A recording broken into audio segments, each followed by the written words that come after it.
찬양하고 주님 앞에 고백한 우리의 입술의 말들이 아버지 하나님께서 받으시고자 하는 참된 기도가 되게 하여 주시옵소서. 우리 전 삶을 들어 하나님께서 원하시는 참된 기도의 사람 이 밤도 이루어 주시옵소서. 아멘. 감사하고 예수님의 이름으로 기도합니다. 아멘. 말씀 보겠습니다. 출애굽기 19장 1절에서부터 6절 말씀 같이 찾으셔서 우리 한 목소리로 읽겠습니다.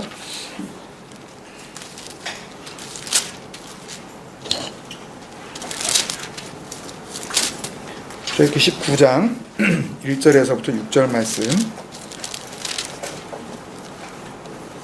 시작. 이스라엘 자손이 애굽 땅을 떠난 지 3개월이 되던 날 그들이 시내 광야에 이르니라. 그들이 르비딤을 떠나 시내 광야에 이르러 그 광야에 장막을 치되 이스라엘이 거기 산 앞에 장막을 치니라. 모세가 하나님 앞에 올라가니 여호와께서 산에서 그를 불러 말씀하시되 너는 이같이 야곱의 집에 말하고 이스라엘 자손들에게 말하라. 내가 애굽 사람에게 어떻게 행하였음과 내가 어떻게 독수리 날개로 너희를 업어 내게로 인도하였음을 너희가 보았느니라. 세계가 다 내게 속하였나니 너희가 내 말을 잘 듣고 내 언약을 지키면 너희는 모든 민족 중에서 내 소유가 되겠고 너희가 내게 대하여 제사장 나라가 되며 거룩한 백성이 되리라. 너는 이 말을 이스라엘 자손에게 전할지니라. 아멘. 지난주까지 해서 에베소서 말씀 같이 나누고요. 오늘부터는 이제 새로운 그 주제로 말씀을 나누는데 10계명 그 앞에 자막이 있죠. 10곳 말씀입니다. 그게 무슨 의미인지 이제 앞으로 계명이 일단 뭐 10개로 우리가 이렇게 알고 있으니까 한 주에 하나씩만 하더라도 일단은 한 10번은 우리가 나눠야 될 것 같고요. 또 조금 더 좀 분명하게 우리가 알고 그렇게 그 은혜를 새겨야 되는 부분들이 있으면 조금 더 시간이 좀 걸릴지 모르겠습니다. 그래서 한동안 10계명과 관련되어 있는 그 은혜를 같이 나누려고 합니다. 오늘 읽은 이 본문은 우리가 잘 아는 내용이죠. 다 아시죠? 그러니까 애굽에서 430년 그 세월을 보낸 이제 야곱의 일가가 민족이 되었죠.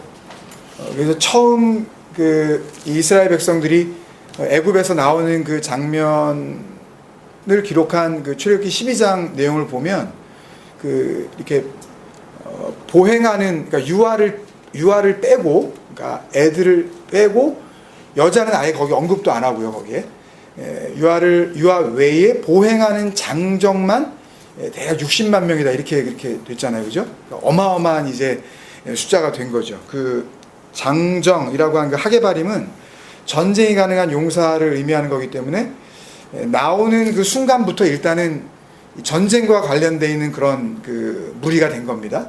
그 이스라엘이라는 민족 공동체 자체가 의미하는 것이. 그래서 한 나라의 이제 면모를 갖추고 광야로 이제 나왔어요. 그래서 홍해를 건넜죠. 그리고 홍해를 건너자마자 막 이렇게 뭐 찬양도 하고 이제 살아났다고 기뻐하는 그 기쁨이 뭐 채 가시기도 전에 물이 없어서 이제 불평하기 시작을 했죠. 그리고 이제 간 곳이 그 수르광야, 그 쓴 물, 마라로 유명한 곳이죠. 수르광야를 지나고 광야에 있는 그 오아시스 엘림을 지나서 신광야, 뭐 이런 거 다 설명드리고 싶은데요. 그 신광야는 뭐 그 한문으로 세 신자를 써서 신광야, 뭐 새로운 광야다 그런 게 아니라 이 히브리어 그대로 썼습니다. 이거 신이라는 단어인데 진흙이라는 그런 뜻이에요. 그러니까 광야가 아주 진흙탕이었나 봅니다. 그러니까 단순히 그냥 막 모래사막이 아니라 또 그 부분이 그런가 봐요.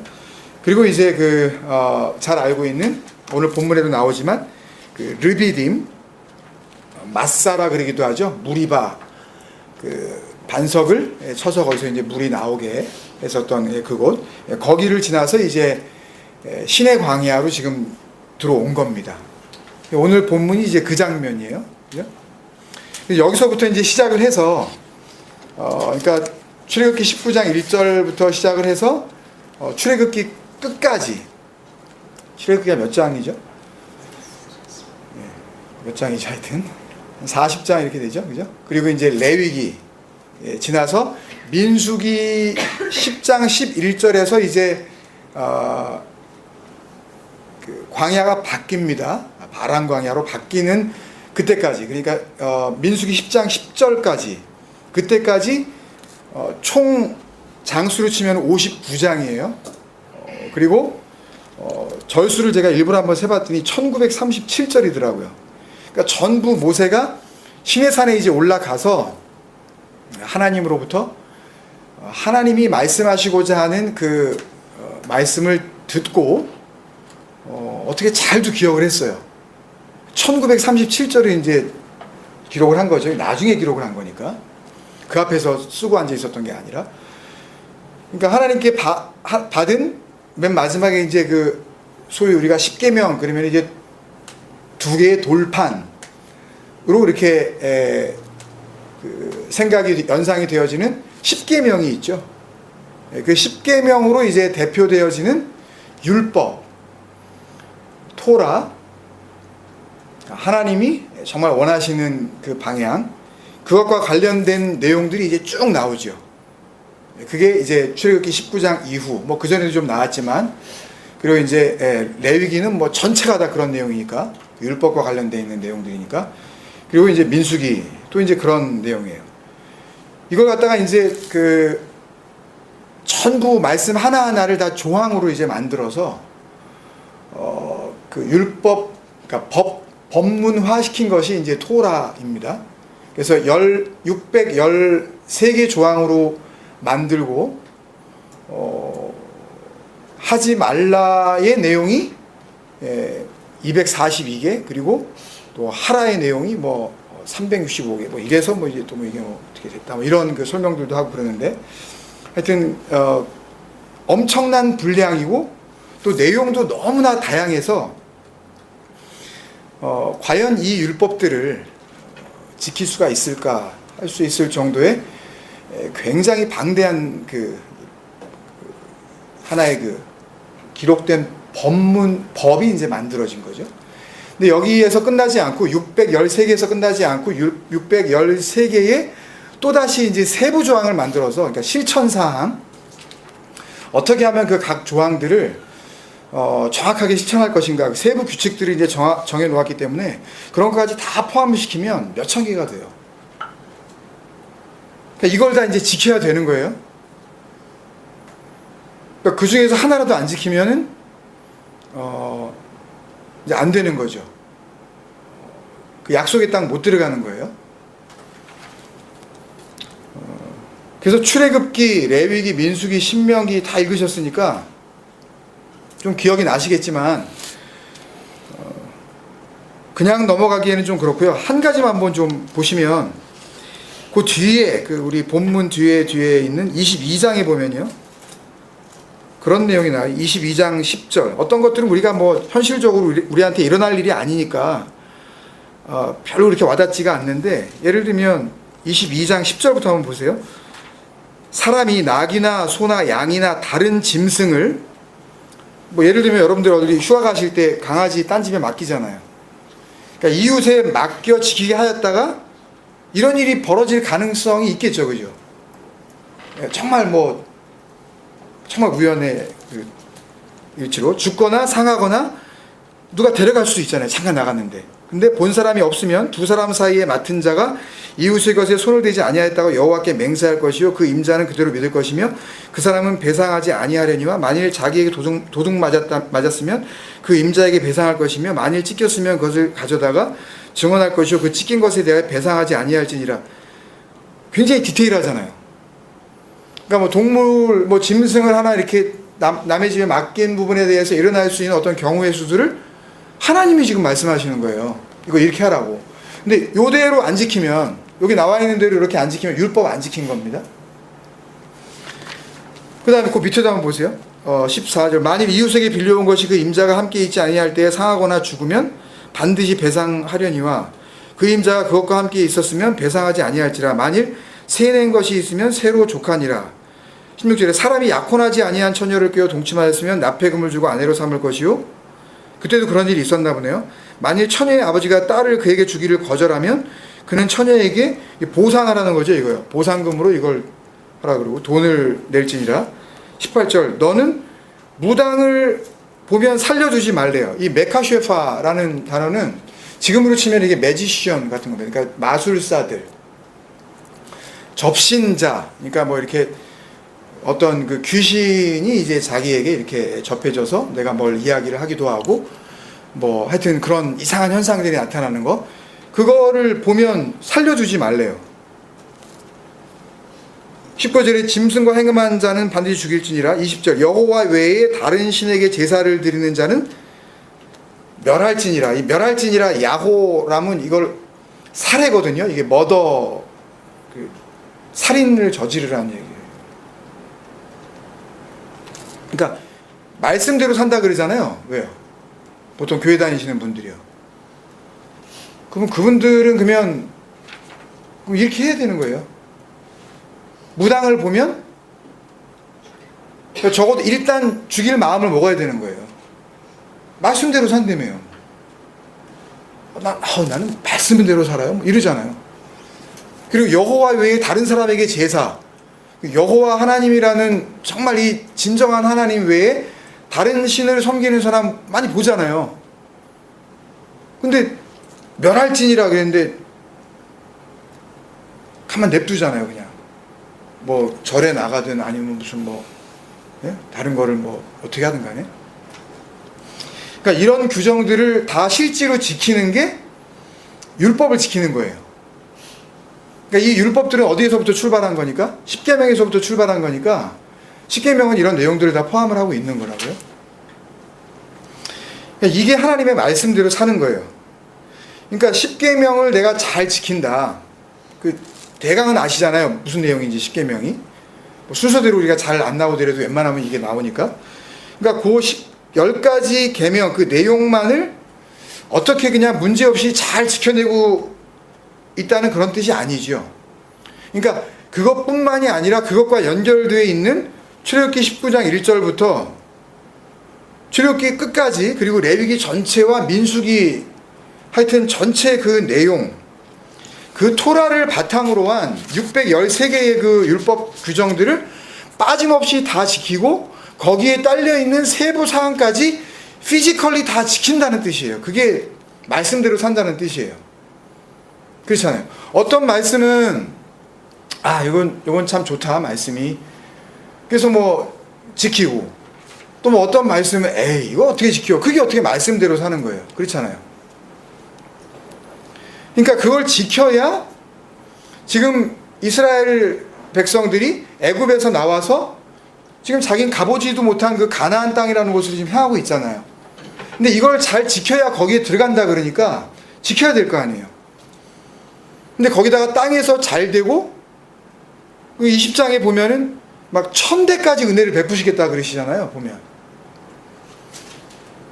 1000대, 이게 뭐 대수로만 따지더라도 뭐 그냥 한 대가 뭐 한 30년으로만 지금 따진다 그러더라도 1000대면은 뭐 3만 년 뭐, 그러면 그거 뭐 인간의 개념으로 봤을 때는 거의 영원의 개념처럼 느껴지죠.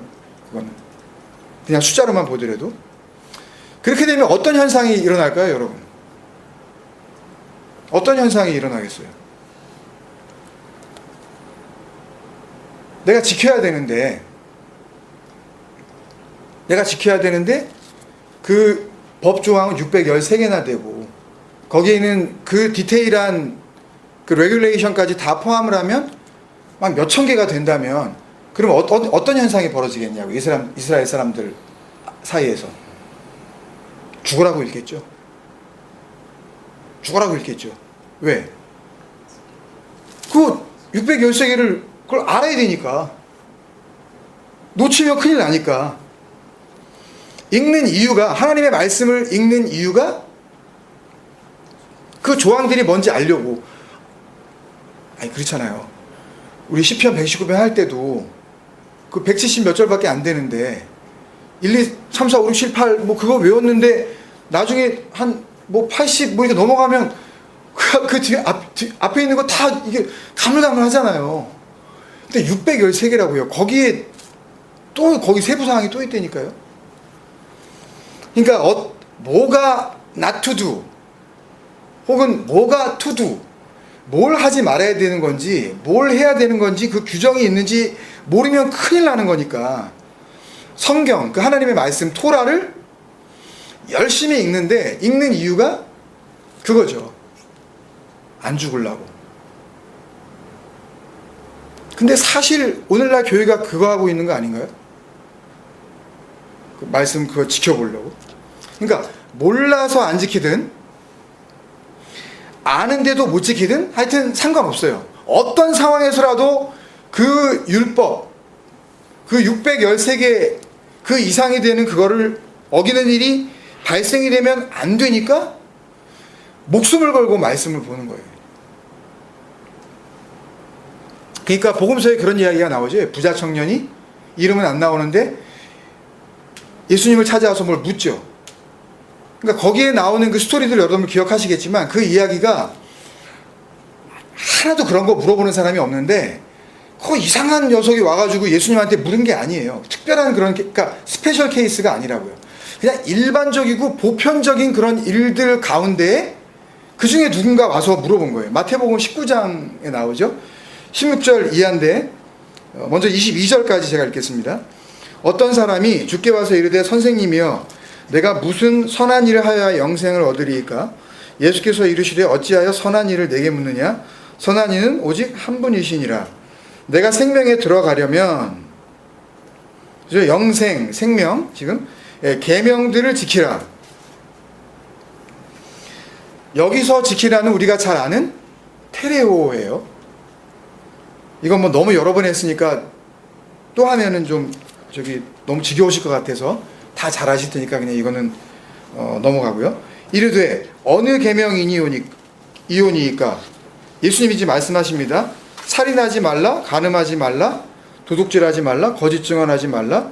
순서는 좀 바뀌었지만 내 부모를 공경하라, 내 이웃을 내 자신과 같이 사랑하라 하신 거, 이거 뭐예요?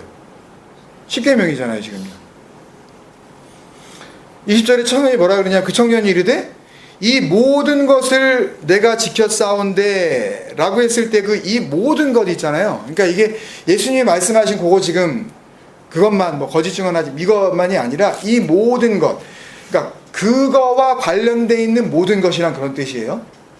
이 원문에 나와 있는 내용은 이 모든 것을 내가 지켰사온데 하는데 그 앞에 예수님은 테레호를 이야기하는데 이 사람은 갑자기 다른 단어를 씁니다. 필라소를 써요. 그러니까 번역은 똑같으니까 이게 뭐 무슨 내용인지 그냥 번역된 내용으로만 봐서는 뭐 그 말이 그 말이네. 근데 이 그 필라소라는 의미를 잘 찾아가 보면 그냥 사전적인 의미는 똑같이 그냥 지키다 뭐 그런 뜻이에요. 근데 보호하다. 근데 그 원형이, 그러니까 필라소라는 단어가 변형되어져서 여기까지 온 그 출발점이 있을 거 아니에요. 그게 피오인데요. 피오인데 이게 뭐냐면 이거 내놓는 거예요. 이렇게 생산품을 이렇게 만들어 내놓는 거 있죠. 그러니까 꺼내어 놓는 거. 그러니까 지키는 방법이 다른 거예요. 테레오는 보여주고 이렇게 내보이고 꺼내 놓는 게 아니라 안으로 지키는 거예요. 가드하는 거예요. 안으로 킵하는 거예요. 안으로 그걸 간직하는 거라고요. 근데 이 필라소는 자기가 지키는데 거기서 지킨 걸 갖다가 이거죠 라고 하고 내놓는 거라고요. 지금 그런 차이가 있어요. 그거를 자기가 지켰대요. 그 모든 것을.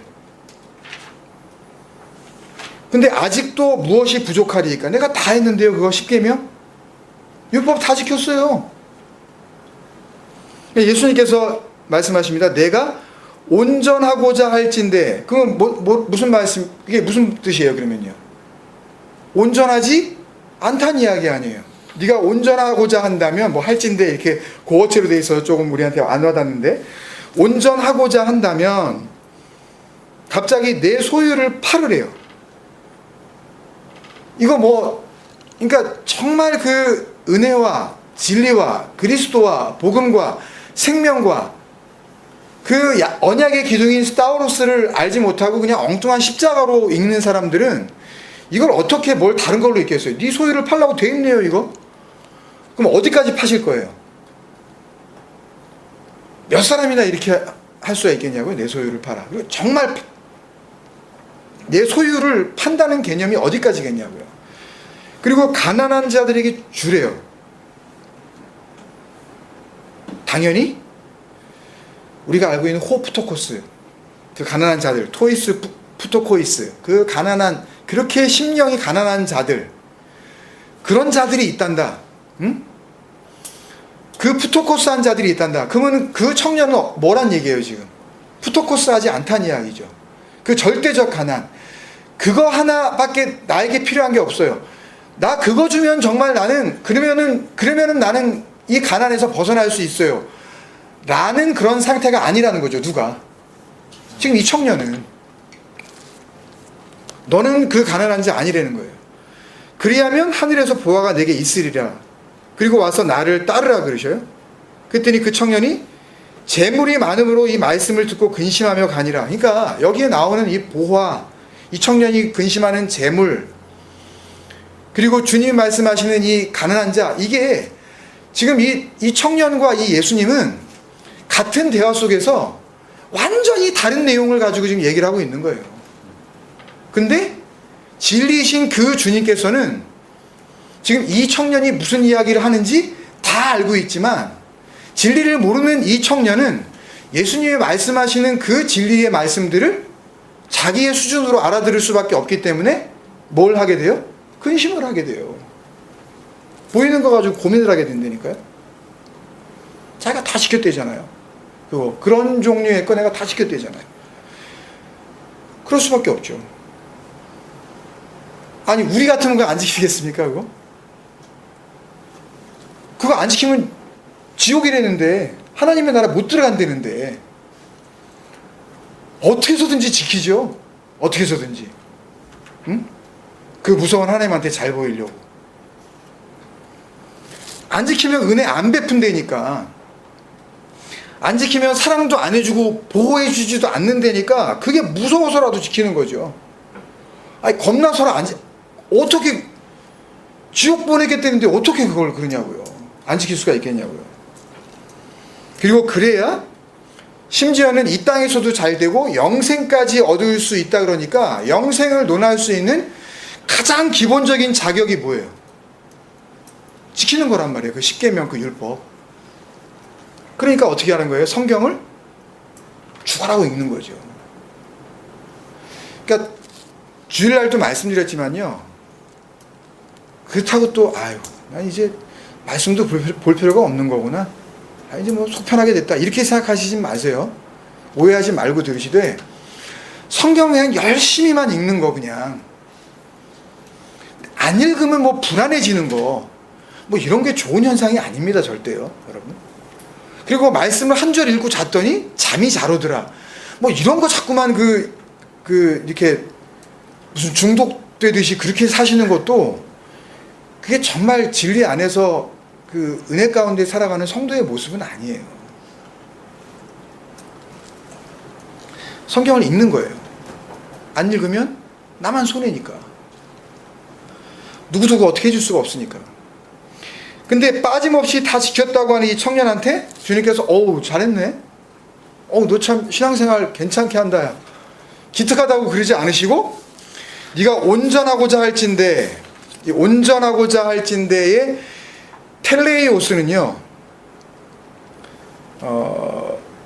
그 비유 설교할 때도 여러 번 나누었지만 마태복음 5장 48절에 하늘에 계신 너희 아버지의 온전하심과 같이 온전하라 라고 했을 때, 그 하늘에 계신 너희 아버지의 온전하심, 그게 텔레이오스예요.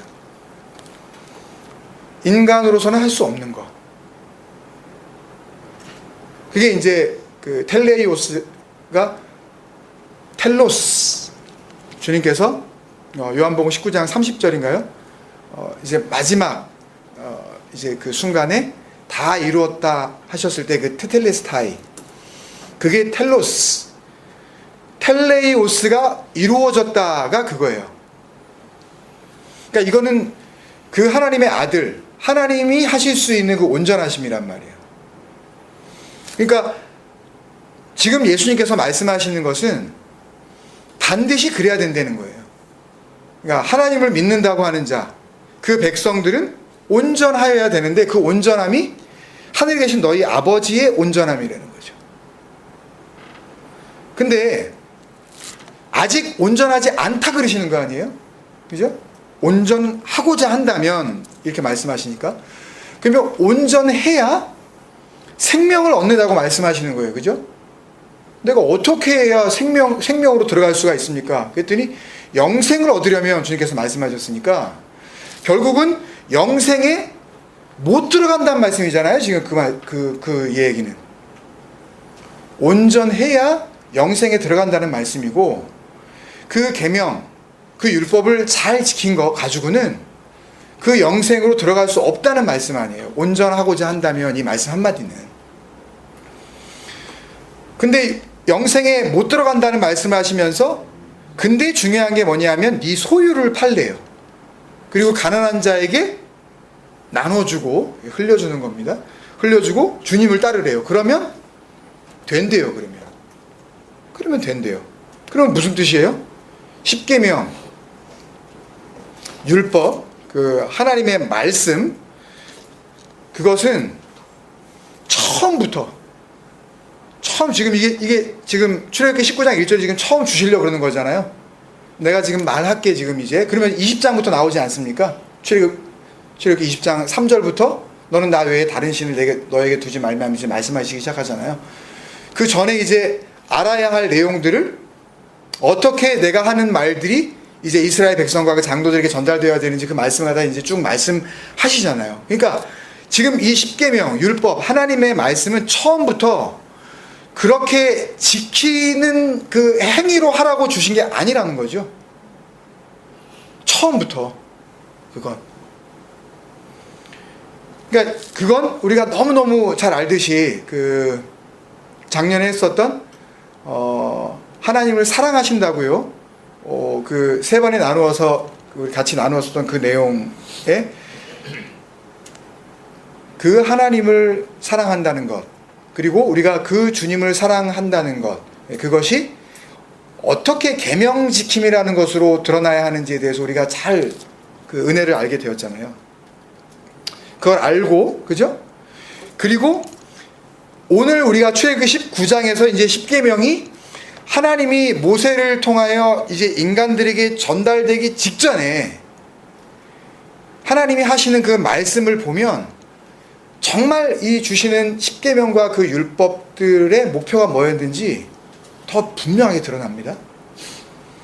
그 5절 그 조금 뒤에 그 보면, 출애굽기 19장 5절 조금 뒤에 보면, 세계가 다 내게 속하였나니, 거기부터 그 뒤에 거기부터 제가 읽겠습니다. 너희가 내 말을 잘 듣고 내 언약을 지키면, 이게 조건이에요. 그죠? 내 말을 잘 듣고 내 언약을 지키면, 그러면 너희는 모든 민족 중에서 내 소유가 되겠고 너희가 내게 대하여 제사장 나라가 되며 거룩한 백성이 되리라. 너는 이 말을 이스라엘 자손에게 전할지니라. 그러니까 이것들을 다 지금 내가 지금 말할 건데, 그 말을 잘 듣고 이제 그 언약을 이제 이스라엘 백성들이 잘 지키면, 그러면 이제 어떻게 되는지 그 결과가 나온다는 거를 지금 말씀하시고, 그리고 20장에 넘어가서 이제 3절부터 너는 나 외에 다른 신을 내게 두지 말며 너를 위하여 우상을 만들지 말라, 이제 십계명이 쭉 나오는 거죠. 그러니까 하나님의 이 말씀은 지금 하나님께서 말씀하시고 있는 그 문자적인 의미를 행동으로 보이라고 지금 말씀하시는 게 아니라, 지금 내가 이제부터 하려는 이 말들이 뭘 얘기하려고 하는 건지 어떻게 해요? 잘 들어. 잘 들어. 그리고 그걸 지켜. 그러면 너희가 모든 민족 중에서 내 소유가 되고 제사장 나라가 되고 거룩한 백성이 되고. 이거 어디서 나온 말이에요, 이거요? 예?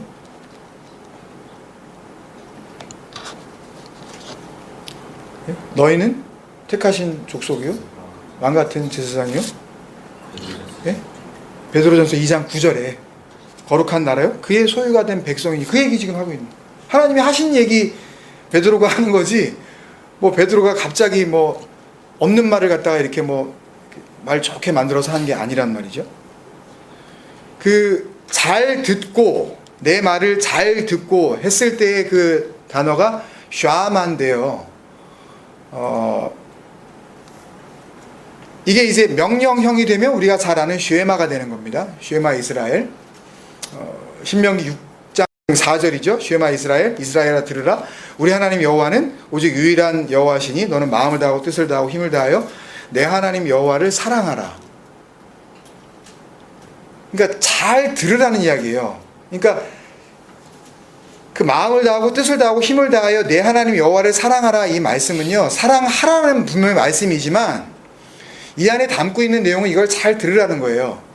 그러면 무슨 의미겠어요? 너 어떻게 사랑할 건데? 라고 물으시는 거예요. 어떻게 마음, 뜻, 힘 다해서 그 하나님을 사랑할 건데? 라고 물으시는 거라고요, 이건요. 잘 들으라는 이야기는.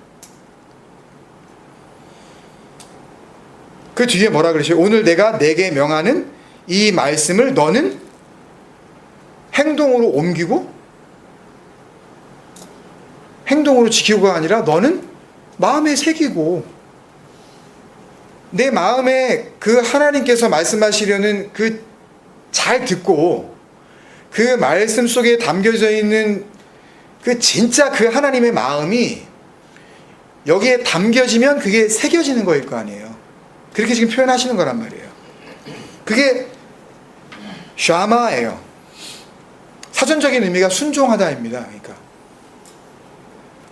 그러니까 행동으로 잘 지키고 말씀하신 것을 그대로 말씀대로 살아가는 게 그게 순종이 아니고요. 말씀을 이렇게 하시면, 말씀이 이렇게 기록되어져서 우리에게 전달되어지면 그 말씀을 잘 듣는 거예요. 그러니까 어떤 거는 잘 듣고 어떤 거는 잘 못 듣고 그러면 잘 듣는 게 아닙니다. 하나님의 모든 말씀, 그 말씀에는 기록되어진 말씀만이 아니라 눈에 보여지는 모든 것들이 그 진리를 설명하기 위해서 주신 말씀이라고 언젠가 이렇게 설명을 드렸어요. 그러니까 나도 말씀이고 이 육신도 말씀이고 우리 눈에 보여지는 모든 이 피조 세계가 다 말씀이에요. 그게 로고스라고요. 그 안에 흐레마, 그 흘려주시는 하나님의 그 보배를 담고 있는 거예요. 그 안에. 그러니까 눈에 보이는 걸로 그냥 해석을 하게 되어지면, 그러면 껍데기, 그 율법, 비진리, 그걸로 완성이 되는 겁니다. 그게 좋아 보이니까 그게 잘 듣는 거예요. 그리고 그걸 지키면 이라고 했을 때 그 원문에는 샤마르라고 되어 있는데 그 단어가 테레오예요. 마음으로 간직하는 거예요.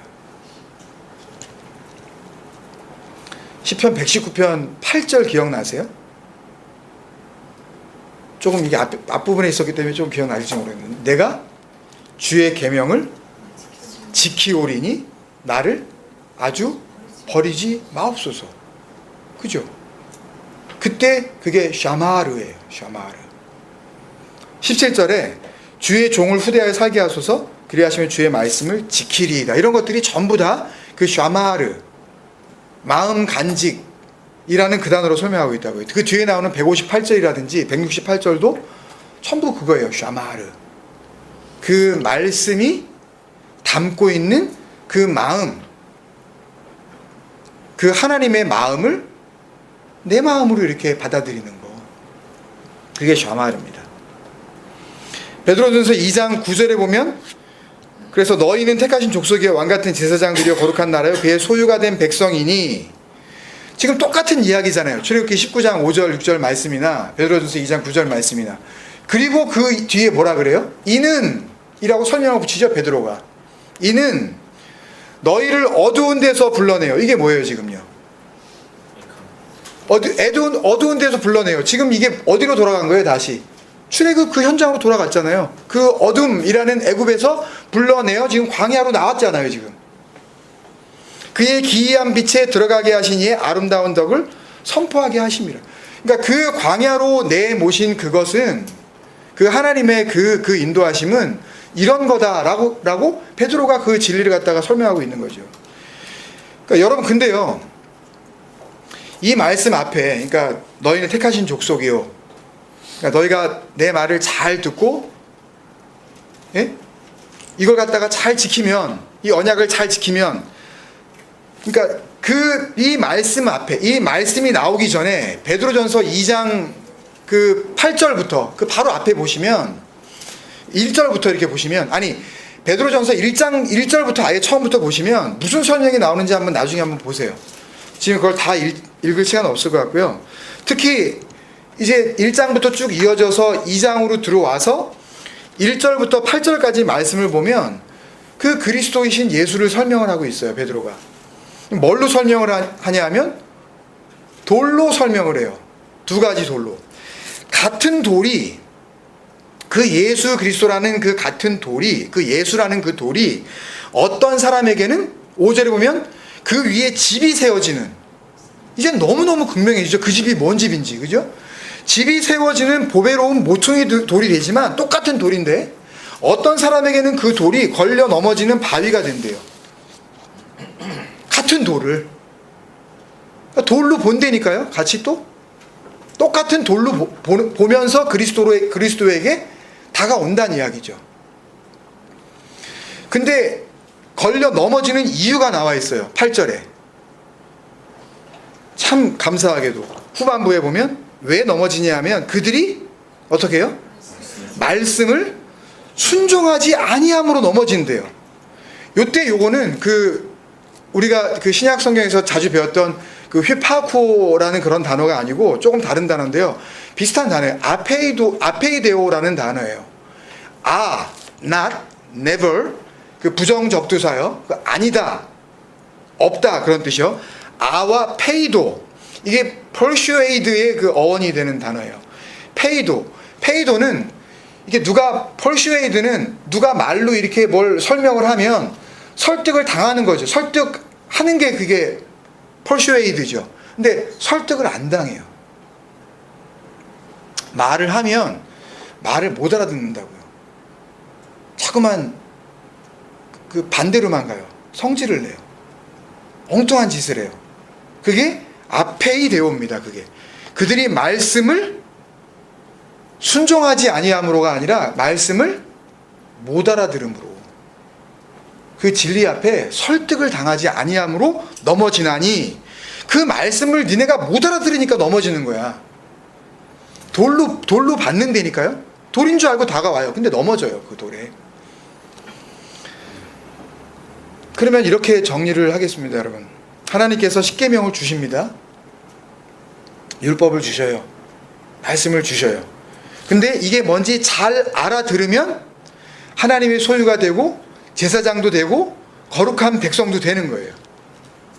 근데 베드로는 예수님을 이야기하면서 이게 뭔지 잘 못 알아들으면, 아까 십계명을 주실 때는 이걸 잘 알아들으면이라 그랬습니다. 근데 베드로는 지금 예수님을 돌멩이로 지금 설명을 하면서 이게 뭔지 잘 못 알아들으면 걸려 넘어진대요. 그리고는 그러나로 연결하면서 그러나 너희는 왕같은 제사장이고 거룩한 나라고 그의 소유가 되었대요. 그러면 그 너희는 예수가 뭔지 잘 알아들었다는 이야기죠. 그 너희는. 그러면 하나님이 모세를 통하여서 주신 십계명은 뭐죠?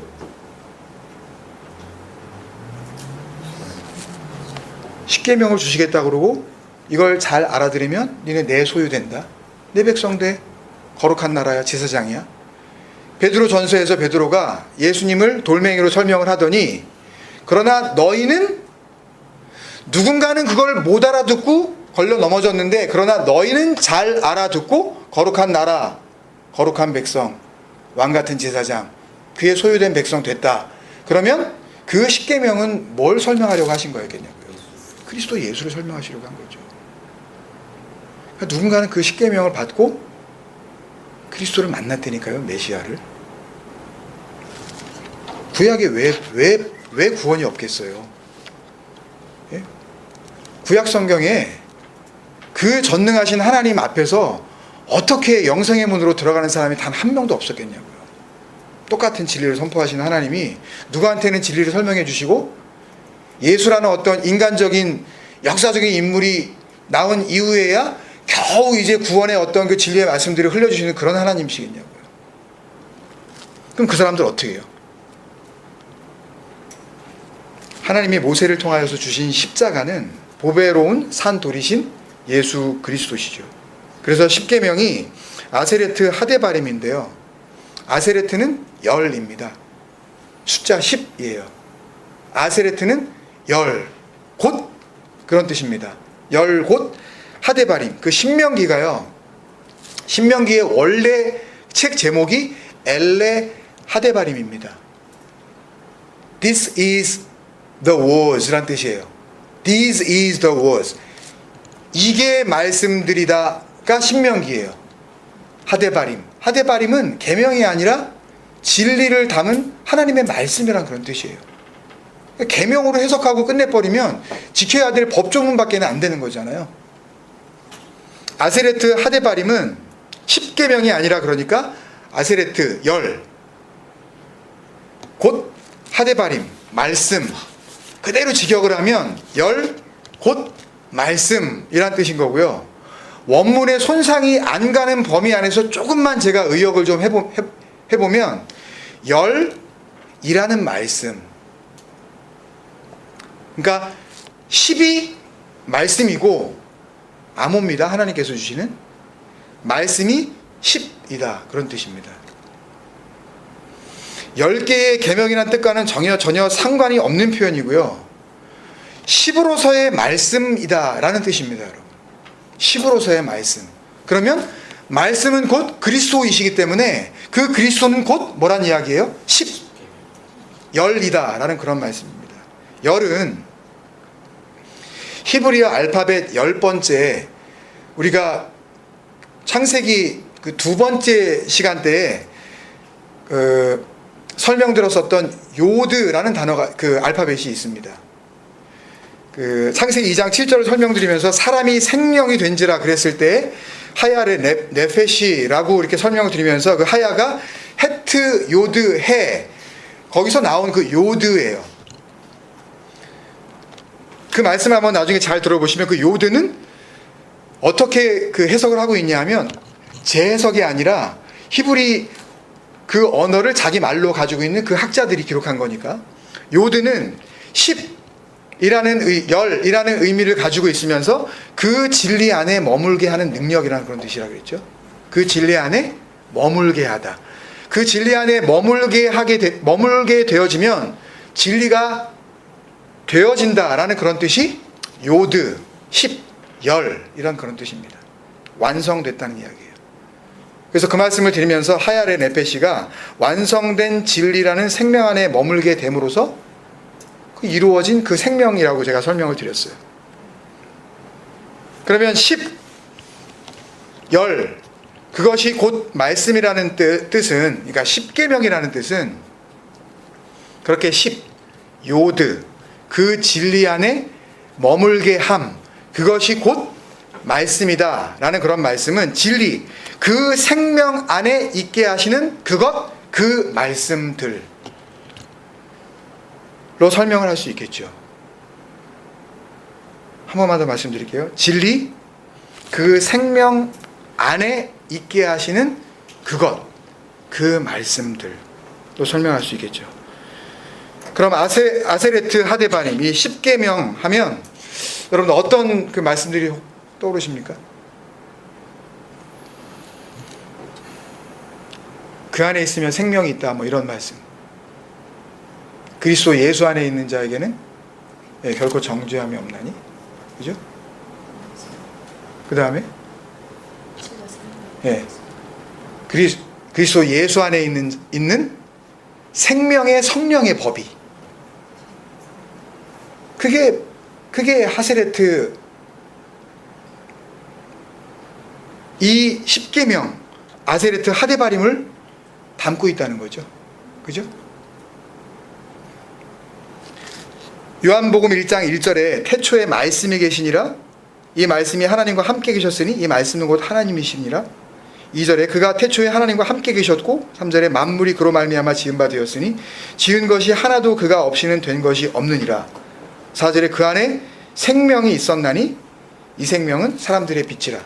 말씀 안에 생명, 그 생명이신 그 그리스도, 그 그리스도를 자신의 생명으로 받아들인 그 성도, 그 복음을 설명하시기 위해서 하나님께서 출애굽기에서도 역시 그 진리이신 예수 그리스도를 말씀하고 계셨다는 것을 우리가 알 수가 있습니다.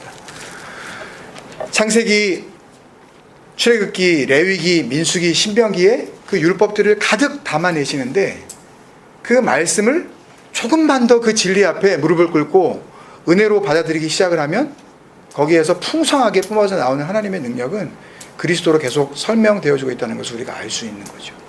십계명도 역시 이제 1계명부터 10계명까지 한번 우리가 쭉 볼 텐데 그 하나하나의 말씀 속에서 하나님께서 그리스도를 어떻게 설명해 가시는지 그것을 함께 누리는 그런 풍성한 은혜가 우리 안에 있기를 주님의 이름으로 축원드립니다.